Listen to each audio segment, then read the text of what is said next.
Some viewers may find the following video disturbing. Viewer discretion is advised. Welcome everyone. Today we're going to be talking about Dark History's very own Hatchet wielding Spinster, Part 4. Today we're talking about the life of Lizzie Borden.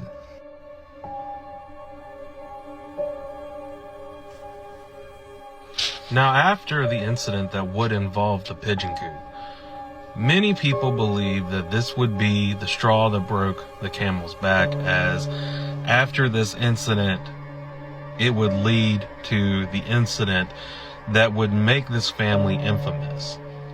Now, people have speculated that Lizzie Borden's love for animals, more specifically pigeons, is a giant fabrication, just trying to put a reasoning behind what ended up happening.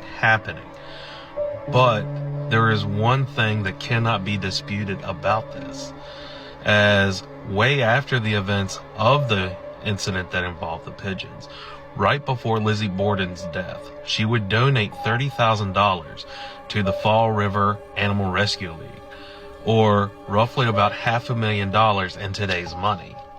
The other thing that cannot be disputed is, roughly right after the incident that involved the pigeons, some strange things really started happening within the Borden home.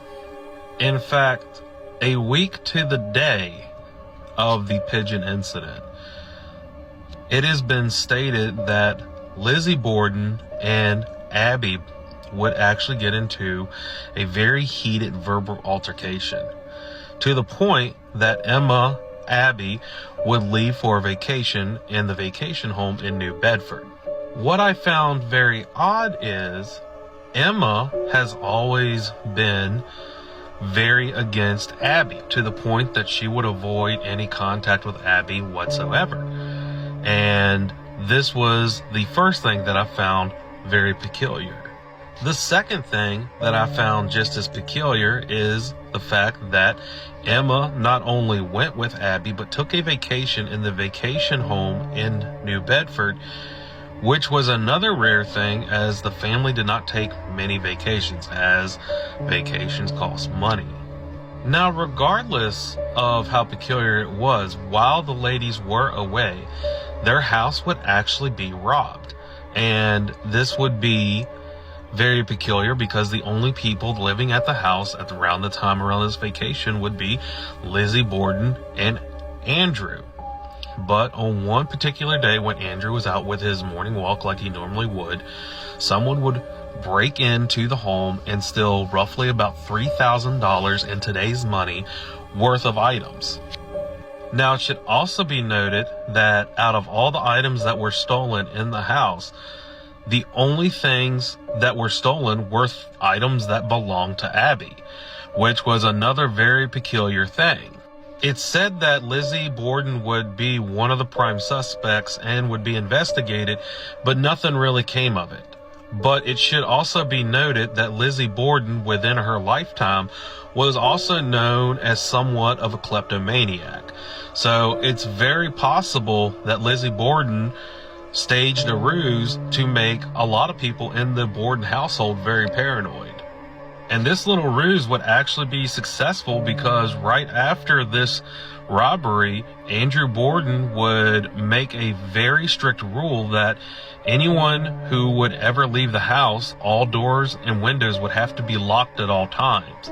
And this would make things rather difficult, especially for the live-in maid Bridget, who would often have to go outside to clean the windows and do the yard work. So if she would go outside to do work, whenever she would have to come back inside, someone within the house would have to unlock the door.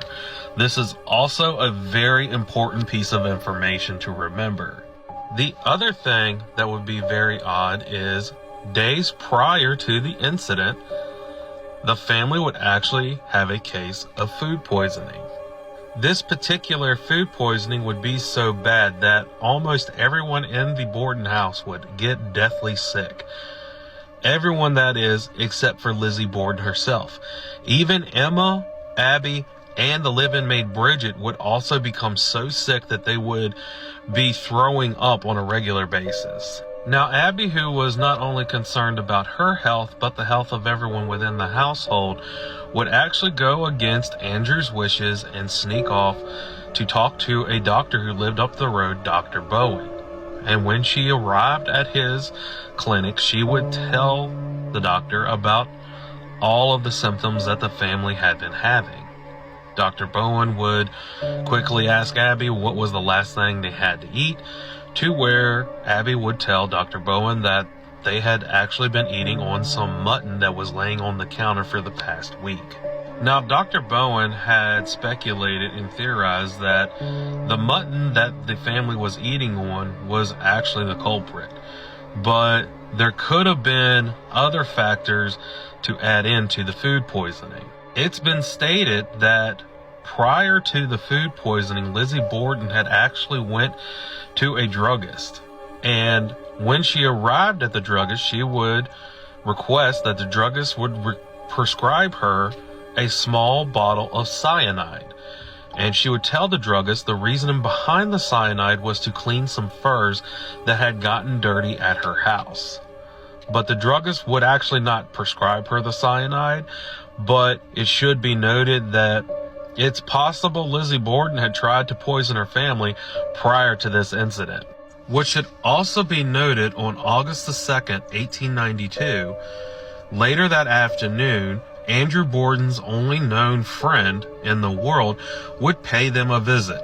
And this would actually be John Morse, the brother of his deceased wife, Sarah, and also the uncle to Lizzie and Emma.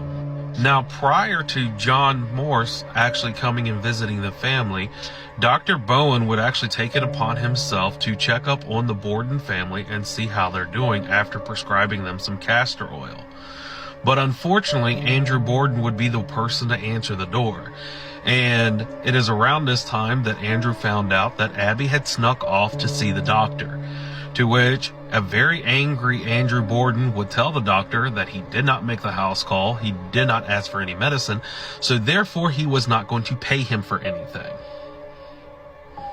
Charming guy. But as I said, John Morse would arrive that evening and they would let him sleep in the guest room upstairs. The following morning, the family would all sit down for breakfast. That is, everyone except for Lizzie and Emma Borden, as I told you before, would refuse to eat at the same table that Abby would eat. So this was nothing new out of the ordinary. It is said that after breakfast, John Morse and Andrew Borden would actually go over to the sitting room in the house where they would talk for about an hour. After which John Morse would get up and he would go out to town to purchase some oxen and would go over to visit his niece who lived in Fall River. But he would also tell the family that he had made plans to arrive around noon. Now, it's also said that Andrew Borden would leave the house around 9 a.m. and he would normally do this on a daily basis, as it was his routine to go out of the house and do like a morning walk. And while the men had left the house, this would only leave Emma, Lizzie, Abby, and Bridget in the house at that time.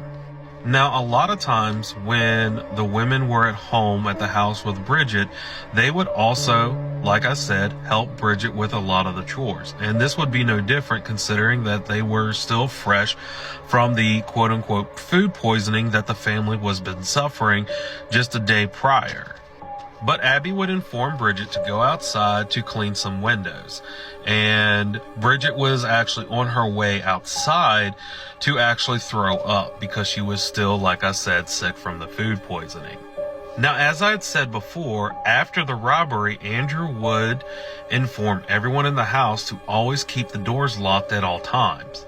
But it should also be noted that when Bridget went outside to throw up and to clean the windows, Lizzie would actually leave the back door unlocked so that Bridget could get inside the house without her opening the door.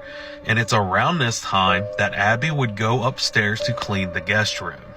Meanwhile, Abby would go upstairs to clean the guest room. Even though it would be one of Bridget's regular duties, she would go up there to help Bridget out. She would be cleaning the guest room when she would hear a noise, and she would get up, she would turn around, and there in front of her would be an assailant wielding a hatchet way above their head.